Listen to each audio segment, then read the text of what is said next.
The bloody battle for Bakhmut isn't over. The city is now held by the Russians, but we travelled with Ukrainian forces who are trying to take it back. Their advance is still slow and meeting resistance. Again?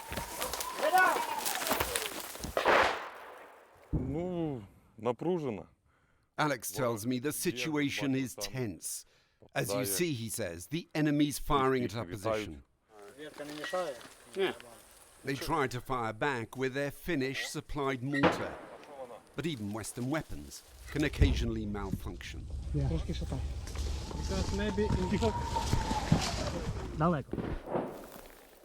That was a Russian shell landing.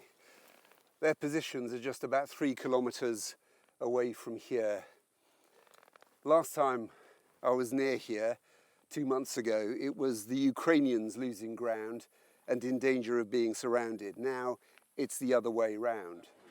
This is the bunker from where Ukraine's coordinating the offensive on Bakhmut, with a constant live feed from dozens of drones.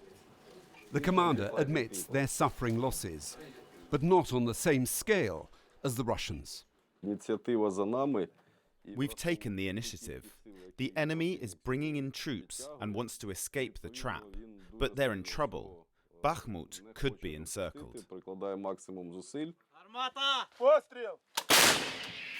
Ukraine is using all it can to break the Russian defences. From the ground and from the air. But it's still outgunned and having to spread its limited resources on several fronts. But it will soon have a new weapon. US-supplied cluster bombs fired from these same American howitzers. This gun, will you use cluster munitions in this gun? Yes. You will? Yes. And will you have any concerns? In the field, no. On the town, I have forbidden for this because it's not human. Oleksandr Syrskyi is the general in charge of all military operations in the east. This is a command vehicle, yes? Yeah. The mastermind behind the defense of Kyiv and the successful offensive in Kharkiv. Unlike many Russian commanders, he's lionized by his troops. And now his eyes are firmly set on retaking Bakhmut. And you will take it back, Bakhmut? Yes, of course. I try to do it.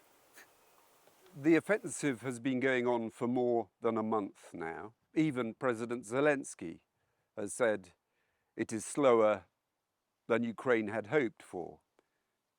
Is that true?